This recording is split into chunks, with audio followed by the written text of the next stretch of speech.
For more than a decade, Tiger Woods was the most invincible athlete on the entire planet, and then, in the space of a single night, everything he had built came crashing down. Not because a rival beat him, not because his body failed him, because of a secret. And the way it came out was almost too strange to believe. Thanksgiving night, 2009, 2:30 in the morning. Outside his mansion in Florida, Tiger Woods climbs into his SUV and moments later crashes it into a fire hydrant and a tree, just yards from his own front door. On its own, it's a small accident, a few scrapes, but that little crash pries open a door that can never be shut again.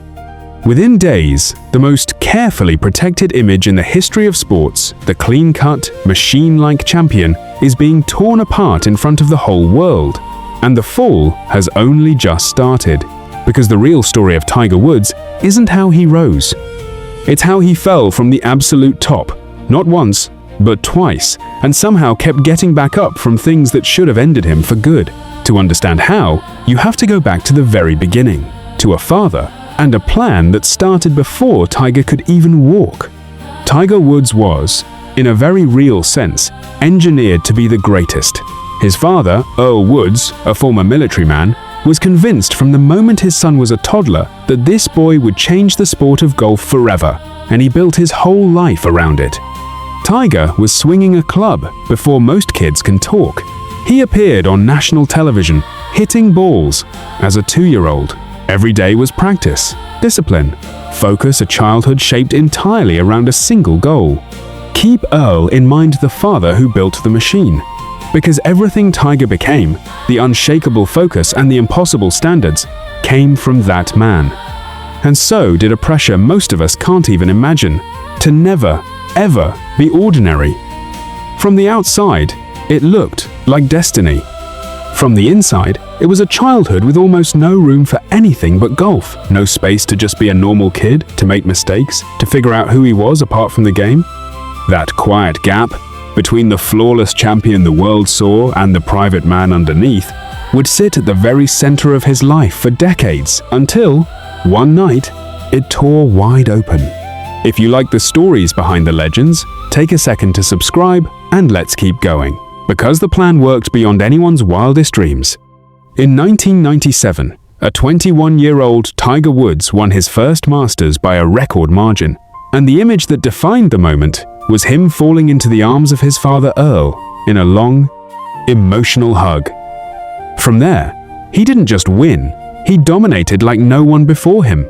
He rewrote the record books, terrified every opponent he faced, and turned a quiet country club sport into must-watch television for hundreds of millions of people. He became the first athlete in history to earn $1 billion. On Sundays, in his trademark red shirt, he radiated an aura so intimidating that the best golfers on earth would crumble before they even reached the first tee. When Tiger was in contention, everyone else was quietly playing for second place.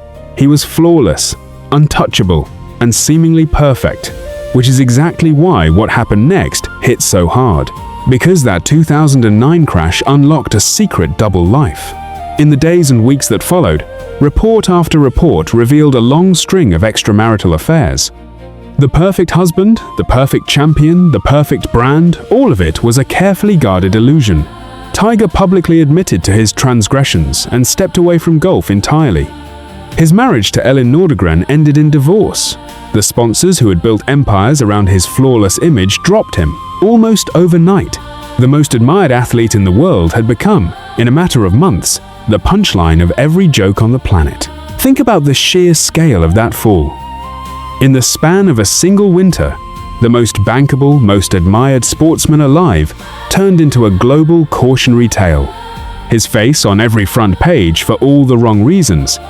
He had lost his family, his image, and his aura of invincibility all at once. And his body was about to betray him too, because the years of that violent, machine-like golf swing had been quietly destroying him. Tiger's back began to give out, and he went through surgery after surgery, eventually needing his spine fused. There were stretches where he couldn't swing a club, couldn't play with his own kids, could barely get out of bed. And in 2017, it reached a humiliating low. He was found asleep at the wheel of his car, and arrested, impaired by prescription medication. The mugshot went around the world. The man who had been the picture of total control looked lost, broken, finished. Almost everyone agreed his career was over. They were wrong because Tiger had one more impossible thing left in him.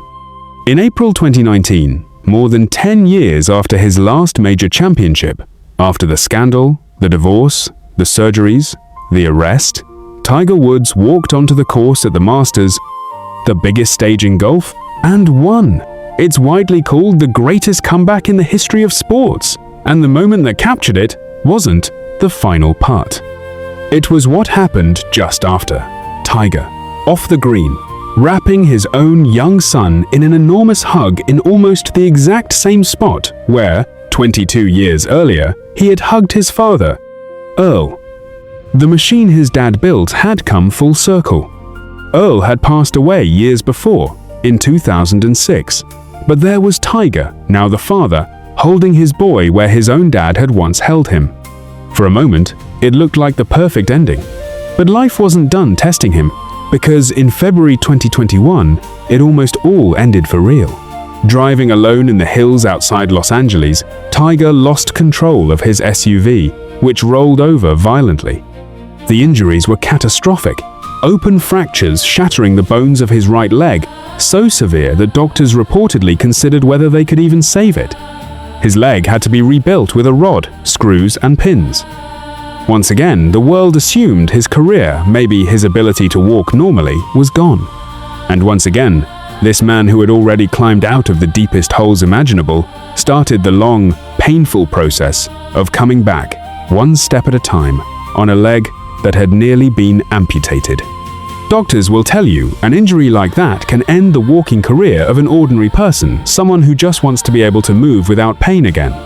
For a professional golfer whose entire swing pours violent force through that exact leg, it should have been the final, definitive, full stop on a career that had already used up every one of its second chances. So here is the real story of Tiger Woods. Remember how we started the invincible machine who lost everything in a single night? His greatness was never really the 15 major titles, or the $1 billion, or the perfect image his father built. Those were the easy part. His real greatness is that he was broken in every way a person can be broken: his marriage, his reputation, his body, nearly his life, and he refused to stay down. The machine Earl built made him a champion, but it was the human being underneath, flawed and fallen and painfully public, who made him a legend. Because anyone can be great when they're winning. Tiger Woods showed the world what it looks like to lose everything, in front of everyone, and get up anyway. So, the greatest ever, or the greatest comeback ever? Tell me in the comments, and subscribe, because next time we go behind the curtain on another legend the world only thinks it knows.